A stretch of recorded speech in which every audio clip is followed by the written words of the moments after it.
Cleaning the potter's wheel. On cleanup is going to be to get all of the clay, the flop pots onto the side here. I'm going to wash my hands up, dry them off with the towel.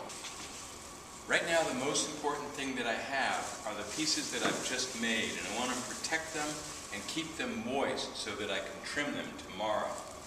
I'm going to cover them with plastic, and I'm really careful to just tuck the plastic in. It will stick naturally to the sides of the pieces. It'll just tack right to them.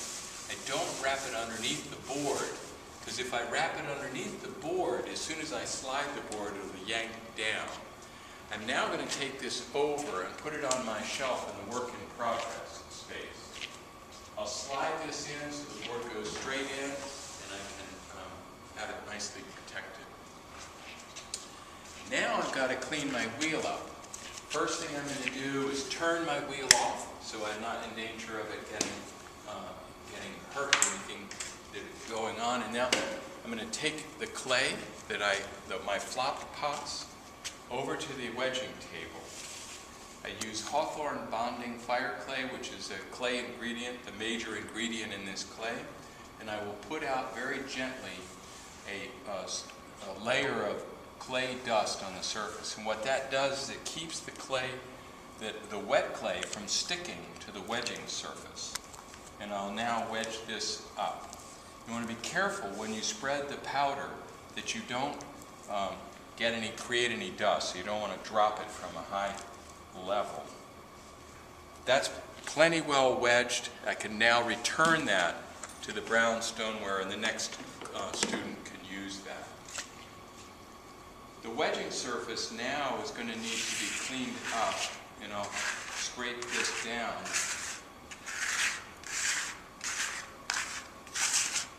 And any of the residual powder or any of the scraped up clay can go right into brown stoneware slate, because that was the color that I was using.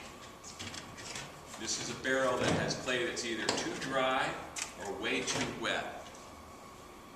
Over at this wheel, what I have is the bucket of water that I was working with. I may have water in my splash pan, and I'll take this over to the sink, so that I'm going to pour the thin water into the sink, and I'm going to take fresh water,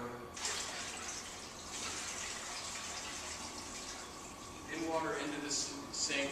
Any of the slaking, the chunks of wooden clay goes into this barrel, so that can be reused.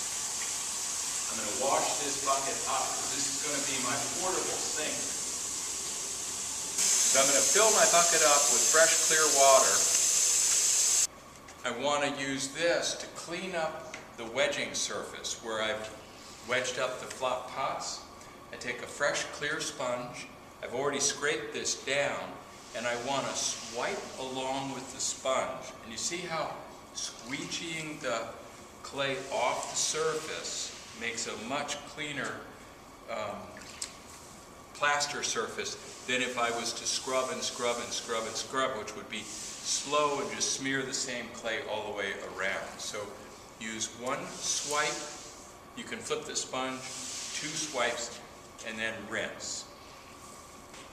We do the same emptying out of water and chunks of clay from the splash pan if I'd accumulated more of them. I'm going to use the water from this bucket to wash up the wheel, my tools, the splash pan.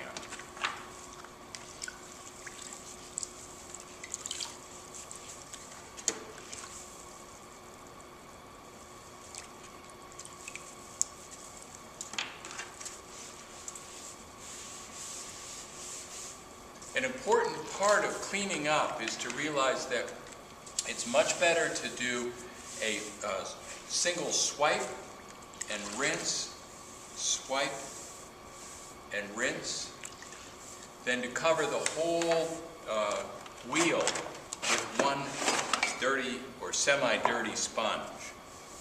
The splash pan disconnects just like we described earlier.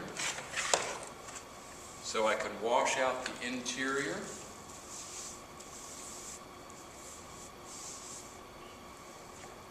And then, like we described, I'm going to take the front edge of the splash pan, tuck it in, down on the wheel. Be sure that I've got it so clean that you can't tell what color clay I was using to make things. Click this into place. Double check that your wheel is off. Put your pedal up, stool up, and then you can just return your tools to their tool bin.